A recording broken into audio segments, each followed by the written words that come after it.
Hello guys, welcome to our channel Code with AJ. Today we will learn about vectors. Vector is a template defined in STL library. Vector is a STL container which stores data in sequential manner. I have already discussed about container in my previous video. The link is in the description. You can check it out if you want. It is same as a dynamic array with the ability to resize itself automatically when we push or delete an element. It stores data in contiguous manner so that they can be traversed using iterators or pointers. You can define a vector in the given manner, just like we define an object of an user-defined template class. In this, we will see some of the most important operations in vector. But before that, let us discuss about the declaration and initialization of a vector. We can declare a vector in these following manners. We can declare an empty vector using this format. We just have to give the data type and the variable name. We can also give the initial size while declaring the vector, just like we use constructor. It will initialize every element to a default value, which is 0 in case of int vector.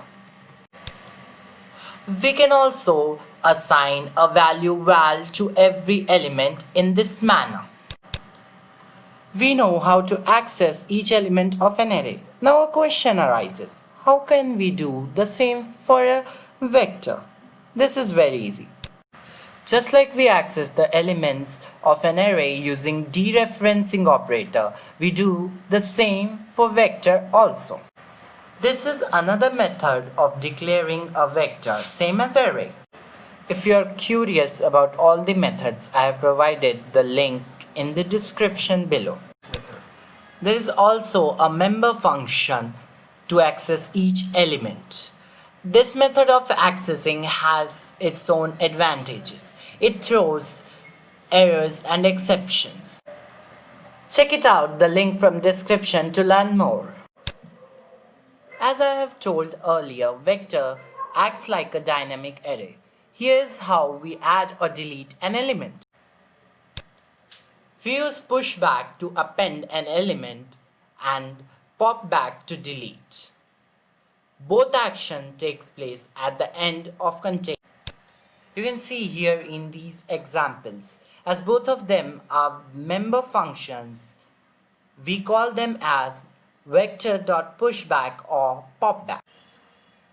Now we will discuss some important member function which we use often while programming.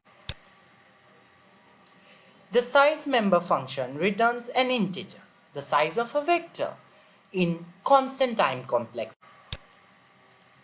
The length member function does the same but in linear time complexity. As the time complexity is much lower in size, I would always suggest you to use size function rather than length function.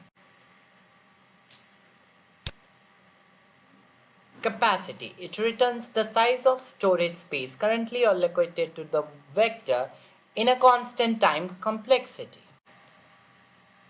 Max size. It returns the maximum number of elements that can be held by a vector in a constant time complexity.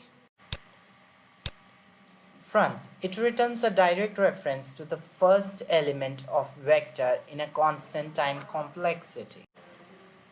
Back. It returns a direct reference to the last element of vector in a constant time complexity. Clear. This function is used to remove all the elements of a vector container, thus making its size 0. The time complexity is linear as all the elements are destroyed one by one. Empty. It returns a boolean, true if container is empty or false otherwise, in a constant time complexity. So this is all for this video. Subscribe to my channel and press the bell icon to get notified for upcoming updates. Thanks for watching. See you in the next video.